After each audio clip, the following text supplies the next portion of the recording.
what's up, ladies and gentlemen? We are in the lab, SC Live 365. Special thanks to Dayton 24/7 Now Studios as we continue to vibe out with this 50 years of Dayton Hoops. Man. And now we rolling into the 90s. And we're going to roll in with one of the key figures of that championship team from the Colonel White Cougars. It's the one, the only Pretty Ricky, Ricardo Hamilton. What's up, my boy, buddy? what's up, baby? Hey, man, good to see you, man. Appreciate you having me, man. Yeah, man. How you doing, man? I'm doing good, man. I'm doing well, man. I can't complain, man. All right. Glad to be back in the city, man. And I've been watching you doing your thing, dog. I like see what you're you. doing. I see I'm you out trying. here with the cowboy hats, and he got on the all type of different hats. He out here. I'm like, this boy out here living, Yeah, ain't man. he? I like cowboy hats, man. Okay, I like riding okay. horses. I like to have the look, you know what I mean, when I'm on the horse. The cowboy. Yes, sir. Yes, sir. Hopefully how's family doing, man? Family cool, man. Okay. You know, taking care of moms, man. She got a little older now and elderly, man. So just, you know, making sure she's straight, man. But other than that, everybody cool, man. All right, we're praying for her and praying sir. for your family. Go ahead and introduce yourself, who you are, and what you do, bro. And Well, my name is Ricardo Hamilton. I'm originally from Dayton, Ohio. Colonel White Cougar, as yourself, my man. Came out, you know, when the team, as they say, the decade of the 90s, or whatever the case is. Currently, man, I'm a small business owner. Own me 2 farmers insurance agencies. And then I have a dump truck company I started about a year and a half ago, man. Only own 1 dump truck right now, but, you know, just grinding, man, every day. And that's pretty much is the gist of it for me. congratulations, man. Appreciate it, bro. Big time. Man, when you think of 50 years of Dayton Hoops, what's the first thing that comes to your mind, man? Man, everything, dog. Just the history, man. Dayton is really rich, a rich history, man, in basketball and just sports in general, man. From the Rolf days, you know, it take me back even to the Roosevelt days, on into the Dunbar days. Because I think in Dayton, you have like certain schools that had like eras where they were dominant. Like Dunbar, like was the '80s to me. They were very dominant in the '80s. Yeah. Colonel White, I think, came on in the '90s. Then it might have went back because I think Dunbar got it back again. Yeah, in 2000. They 2000s. started running and gunning, boy. They was going but, crazy. you know, just for me, man, I was fortunate enough, I think, in our era, we were able to not only hear about the guys that came before us, but we was also able to play against those guys. They were not in their primes, of course, but they still could play. They were like, you know, late 30s, early 40s, and mid 40s. Yeah. But we was able to kind of get a feel of what that talent was that came before us, man. And I learned a lot, you know, playing with those guys. Do you think that give me a couple names from some of those guys, man, that you played against? And when you think about it, You mean the earlier eras? yeah, look, I mean, we're man. talking about the because you came up in the 80s, right? Yeah. You finished in the 90s, but you came up in the 80s. Yeah. Who were some of the prominent figures, and we talked about it, but who were some of the people that really you felt like were prominent teams or figures that you watched in the 80s, man? So first off, for us, man, coming up, it was like Dwight Anderson was like this mythical legend. Yeah, what was that? I mean, right? Because I never saw him playing his prime. Oh, okay. You know what I mean? I was not, you know. So, but Right. it was just the stories, man. I would go to YouTube sometimes and hear like Isaiah Thomas or Dominique Wilkins or Mark Aguirre talking about it. They were saying how when they were coming up, and all these guys are Hall of Famers. Yeah. They said whenever Dwight was in the gym, he was the MVP. So that gave me a good sense of, you know, I got a chance to play against him, but again, he was past his prime or whatever, but you still could see those glimpses, man, of what it used to be for him. Yeah. For me, Frankie Sanders, man, was a guy that he was my height. Yeah. Had that wing play, so I kind of like gravitated Your to size too, about. Yeah, watching his skill set, man. Frankie was tough, man. Yeah. Did you get to see him? Like, these were guys, like you said, we didn't get to see them play in their primes, Correct. but when we did, they still was in They still go could mode. go. They were still in go mode. Because they was schooling us. Yeah, Young Bucks, they was dog. on something, for sure. Frankie, so Dwight Anderson, Frankie Sanders, Yeah. Tyrone Curtis, man, is Yeah. another guy, man, that I used to play against, man. Tyrone, man, Woo-wee. had so many moves, man. I mean, Tyrone could pick his dribble up and still have 5 or 6, 7 moves, man, off of a picked up dribble on the pivot. You know what I Yeah. mean? And when he got hot, Oh, for man. me, who else, man, I play against in the city? Johnny man? McDowell. You know what, man? Johnny. McDowell might be one of the greatest Terry shooters. Ragland. Shout out to Terry Ragland. Hey, dog. I mean, come on, Princeton and Princeton. Terry was my guy, man. Terry actually helped train me in high school, man. He was a integral part of showing me like conditioning. You know, Terry used to bring me in the gym, and we'd play one-on-one full court. You know what I mean? Wow. And I didn't know while you was doing it. That conditioning though. Yeah. I'm thinking like, yeah, I'm about to kill this older dude because I'm young, he old, but it didn't work out like that. Yeah, That's it interesting. didn't work out like that, man. So Terry helped me out a lot. Used to let me in the gym anytime I wanted coming up. So Terry was very, very important, man, in my development as well. Princeton Park, period, though. Yeah. Trotwood Old Timers, man. Got to give a shout out to them, dude. Yeah. We used to come in there and play with those guys, man. Big Hop, QB. QB was my guy, man. QB would deliver that forearm on you, man. Let you know, yeah, you had to learn how to play through contact and that toughness, man. Yeah. So better not call no foul. For me, man, it was a whole community effort, man, as far as my personal development, just as a player, and then also as a man, because hanging around the old timers, man, we used to learn. I used to see guys, you know, not only hoop, but guys go to work. Yeah. Guys had families. You know what I mean? Guys, you know, you just learned a lot, man. I used to just sit down and soak up that game, man, after the games, you know. The cracking sessions. Yeah. You know, Ray Springer. Yeah. John. Right. You know, if you ain't had thick skin, man, you couldn't hang out in the gym, man. But just that whole thing. So Dayton, to me, always had a rich history, man, for hooping for me. It was, you know, and that's just like that older era, you know what I mean? Yeah. So that older era, but then you start to get to middle school and high school, right? Yeah. So, and now at this point, so for me, I didn't play basketball till, man, I was probably I started playing basketball, man, till 10th grade in high school, bro. I never picked up a basketball. I was in the band. Wow. You was in the band? Yeah, dog. Wow. I wanted to be a trumpet player, dog.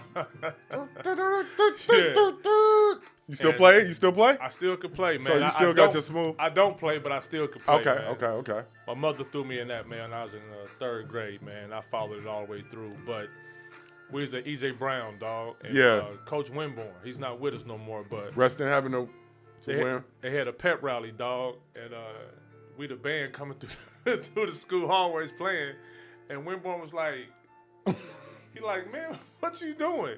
Yeah. You too tall to be over there, dude. You doing a pep rally for the basketball team. He like, but look at you, bro. We in middle school, right? And E.J. Brown. So he like, dog, you 6'3", man. You need to come on over here and get your band. Yeah. So Wayne kind of, you know, pushed me into that, man. Got out of that. But when I got to Colonel White, it was intimidating for me because I never did play. And you know how it is. If you tall and can't play, it's like, man, this dude's sorry. And you know what I mean? Which, if you know, technically I was, but it wasn't because I was terrible. It's just that I didn't hoop. You was like, bruh. You know what I'm saying? Give me a minute, they didn't right? want to do that, right? Right. So I started to grow, man. Started to work out a little bit. At that point, though, who were you you were freshman year? Yeah. Who were some of the teams that you saw that started to give you like I want to play hoop? Dunbar, man. Dunbar was the 87, 88 team. They had the Baker, Kirk Taylor, Mike Haley, Ronaldo O'Neal. Who, and you say Ronaldo, you felt like was an unsung player on that team?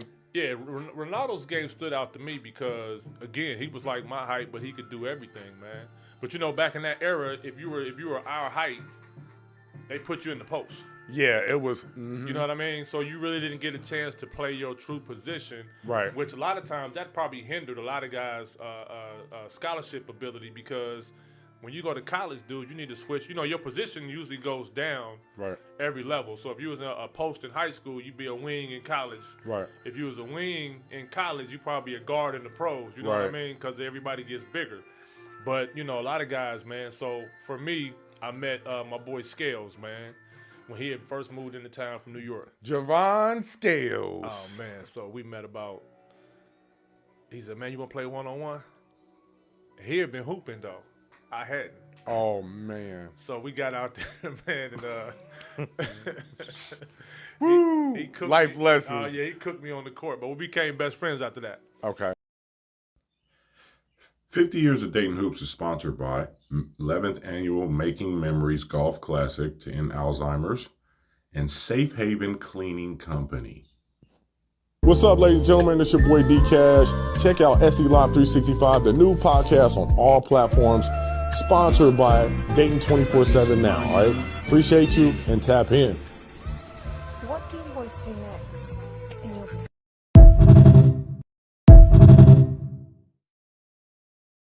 50 years of Dayton Hoops, and I got two of the great bowlers from the University of Dayton in the building here at Dayton 24/7 Now Studios, and I'm going to go ahead and let them introduce themselves as we embark on history today. I'll go first. Go ahead. We'll leave the best for last. Anthony Corbitt, former University of Dayton Flyer from 1986 to 1990. Roosevelt Chapman, UD Flyer, all-time leader scorer from 80 to 84. All right, now let's talk 80s, okay? 50 years of Dayton Hoops. You guys have been around for 50 years of Dayton Hoops. Yes. When you hear that, when you think of 50 years of Dayton Hoops, what comes to your mind? What's the first thing that comes to your mind? As a little kid watching them on Channel 7. Watching them on Channel 7, names like Jack Zitherman, Jim Paxson, Irv Giddings, Johnny Davis, and then by the time I got to middle school and high school, watching Roosevelt Chapman and Damon Goodwin and Dave Colbert, and just watching all the great players that you're actually inspiring to be like, because I'm playing basketball. So, On my behalf, I'm from New York City, so I really wasn't in town at that particular town. Yeah. But I did a lot of research. The players before me, Donald Smith and Hank Fingal, Jim Paxson Sr., Jr., things to that effect.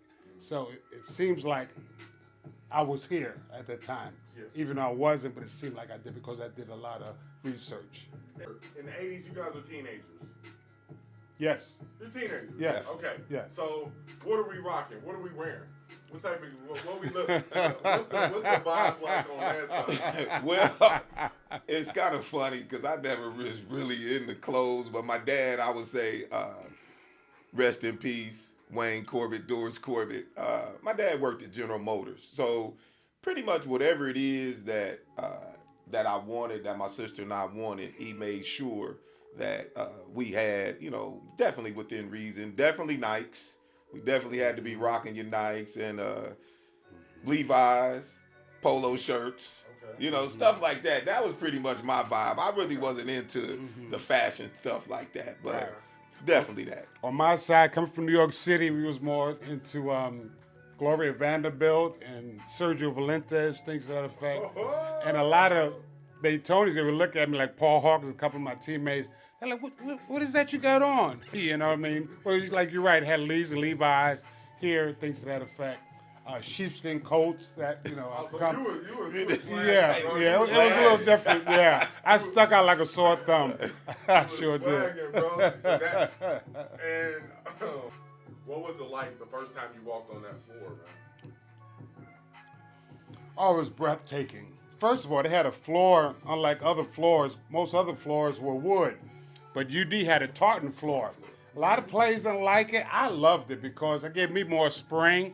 I never had an injury on that floor, and I really liked it. And it seemed like I could hop, touch the top of the basketball, the basket at times. And the crowd itself was phenomenal. Beginning of the game, you get that clap from everybody, and it's breathtaking. It's awesome. It's priceless.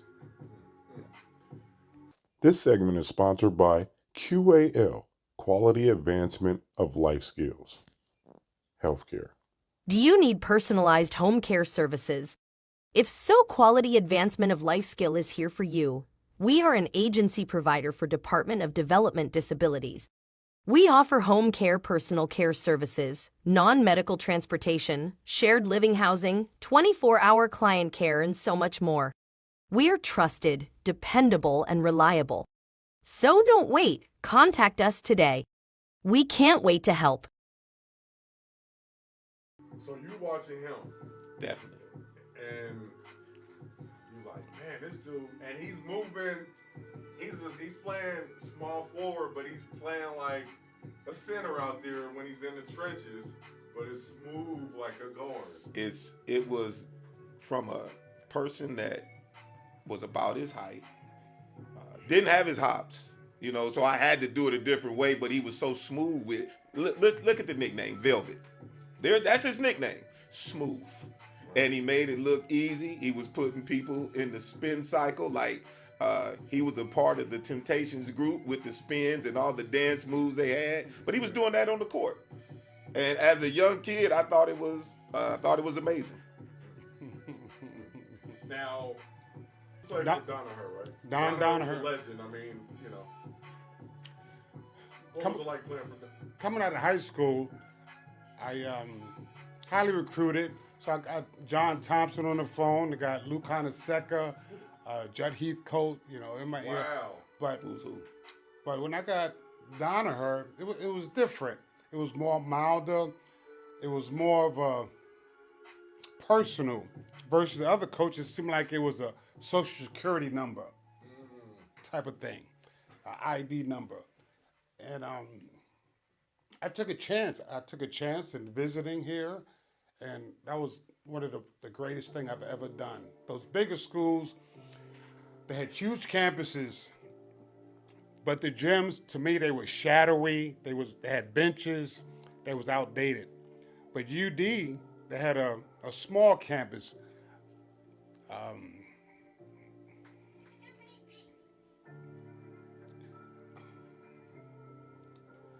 I loved the campus. It was small, but when I went to the arena was lighted up, and it had individual seats with cushions. I loved it. It was huge, about 2 times big as the other schools, and so it was opposite.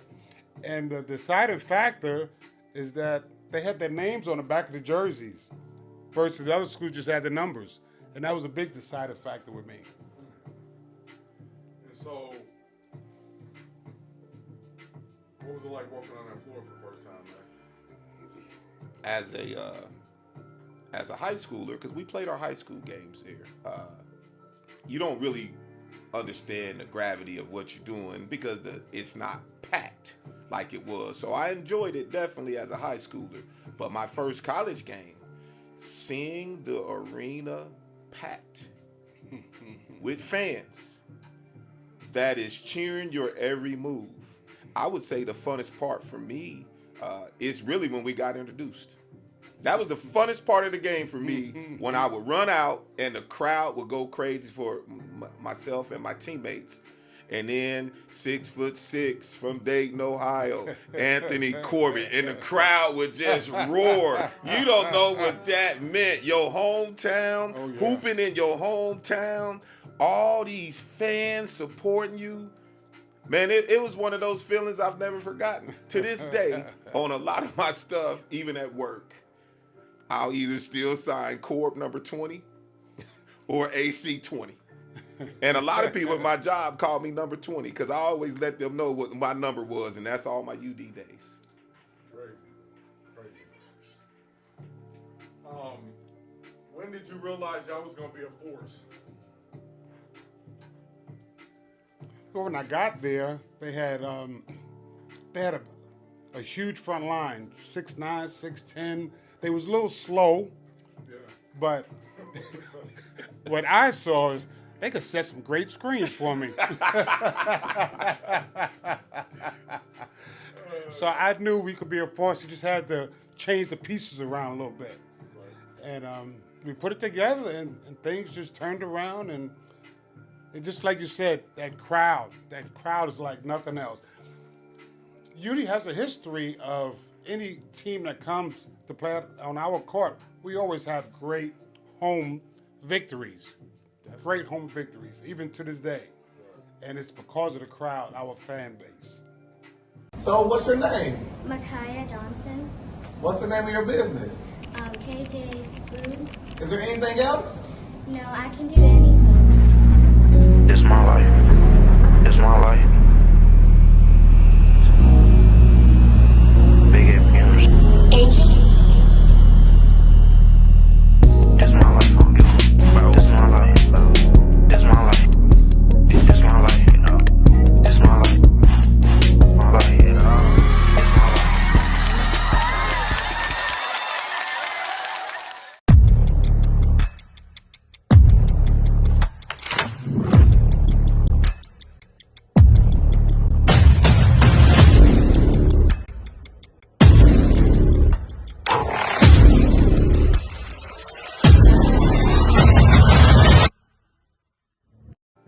Give me a moment that you just never will forget, man.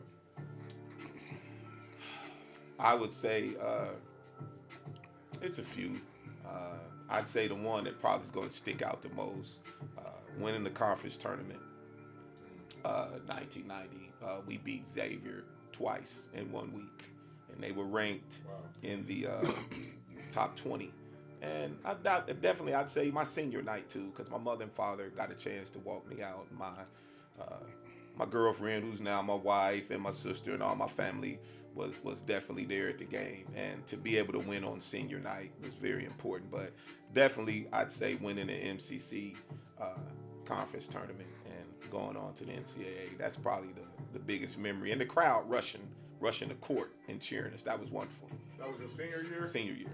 And you was playing with O'Brien at this time. Yes. Well, O'Brien was fast-paced. I mean, he liked to run up and down, right? Definitely. He changed. What he did was he put us through a conditioning pace that we had never seen. He's Rick Pitino, and he had come from under Rick Pitino, and we ran, and we ran, and we never stopped running. And that was probably the thing. He definitely unlocked more of Nigel's Knight's potential, where Nigel became definitely the best player on our team. He led us in scoring. He led us in assists. He was able to break down the defense so much that he got us all involved even more. So I had the privilege, I'd say, of playing for two wonderful coaches. We didn't win as much under Coach Donaher as I'm sure he would have liked, and as we would have liked, because Coach was a wonderful coach. And I think to piggyback on something, we were 11-9 at one point in my senior year, and I realized that they had made coaching change that got made, and we're still playing the same inconsistent basketball that we were playing under Coach Donaher. And I think those seniors, we realized it wasn't Coach Donaher. Hey, Coach didn't take one shot. We wasn't playing well enough. And I think somewhere along the line, a bond happened with our seniors on that team, and we ended up winning 11 games in a row. And that's what spearheaded us to winning the conference tournament, getting the game off of getting the game off of Illinois and losing Arkansas by 2. And if Norm Greavy don't get hurt, and if you ask any person that played in that game, if Greavy don't get hurt, we beat them too. And we're going to Sweet 16 and play North Carolina, and we think we were going to beat them. That's how all of us still feel to this day, all these years later. I have a couple of moments that highlights my career. One is the shot. We beat DePaul. They was ranked number 2 and 3 in the nation at the time. We playing at UD, and I remember it distinctly. What was the score, Rose? I remember this. We were down by 1. They go to the line. They miss the front end of a 1-on-1. Schellenberg get the rebound, one of my teammates. He kicks to me at half court, and I can hear the crowd go, oh. And I take a dribble or two to do my little thing, and then I pass the ball to Ed Young, and I hear the crowd go, oh. and he makes it off the glass. So a lot of people say, why did I pass the ball? He was just in a better position than I was in, and I had confidence in him at the time. A lot of people don't understand when you see your teammates in practice each and every day, they have a sweet spot area. He was in his sweet spot area, and he had a better opportunity to make the shot than I did. And I'm so glad that he made it, because otherwise I would have been a scapegoat. and it's so funny. So now, that's one particular game that Chap's talking about. Guess who was watching that game on TV? I saw the whole. Hey, look, saw the whole thing. I was watching it on TV in my room.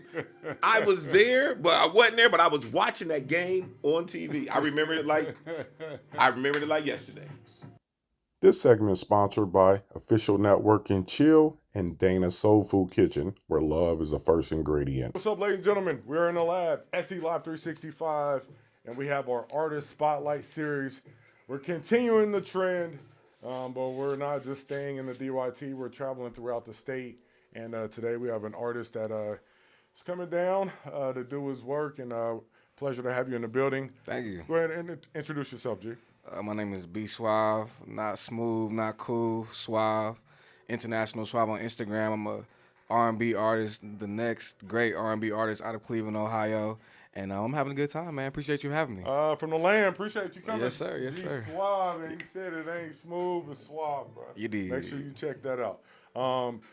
How's life treating you, G? Life is amazing, man. I just had my boy, a legend, and life is beautiful right now. You know what I'm saying? I got some shows coming up. I just announced my DJ, DJ Sneaks. We just made that announcement today. He's my official DJ. So life is beautiful. I think I'm on a really good trajectory. You know what I mean? Good. Yeah. That's awesome, man. So you got you're getting your team together, huh? Yeah, absolutely. Gotta get the dream team in order to chase that dream, right? 100%. It's vital. Now you've been in the game. How long you been in the game, man? I've been singing since I was 3 years old. I've been making music professionally for the last 7 years. So yeah. So you get into it. Yeah, I'm trying, man. I'm doing my best. Okay. Yeah. You got your swag on 100,000 trillion over man, there. you know. No You know. question. It's only about Friday, you know. Yeah. Imagine what I do tomorrow, you know what I'm Friday. saying? Oh, weekend. Yeah. Weekend shenanigans. Yeah. You know, what do you think would be some of the keys for you to continue to get to the level that you want to get to, man? Just being suave, man. Staying consistent, you know what I mean? Being a good person, handling the business, staying 10 toes, heels and soles on the business, and staying consistent, man. I think I'm doing a good job right now. I just got to keep on building, keep on, you know what I'm saying, keeping God first, and you know, keep going. Yeah. From the land. Yes, sir. You know, it's, get it how you live out there, right? Of course. Shador up there. He is up there. Yeah. Nah, I mean, thank God. He's up there and he's swag. We got him. He's trying to take over that city. Yeah. Dylan who? Right. What's next on the radar for you, man? I'm just pushing my single right now. You is on every streaming platform right now. Produced by Sire, my homeboy up in Cleveland as well. Yeah, I'm just pushing that right now. Network and chill. How'd you find out? How'd you get in touch with them, man? Nisha, actually, man. Nisha, yeah, she's the plug. Nisha is the plug, man. Shout out to Nisha. Nisha. The plug. Yeah. 216 in the building. Social media, where you at, bro? International Suave on Instagram. International Suave on Instagram. International Suave on Instagram. Yeah. There it is, man. International Suave, SE Live 365. It sounds like a beautiful pairing. Yeah. And the Artist Spotlight. We appreciate you for being in this platform, man. Thank you. Thank you for having me. All right, no question. When we come back, we got more 50 years of Dayton Hoops. This segment is sponsored by Beauty by Danny. Go to beautybydanny1.com for more. Happy Mother's Day.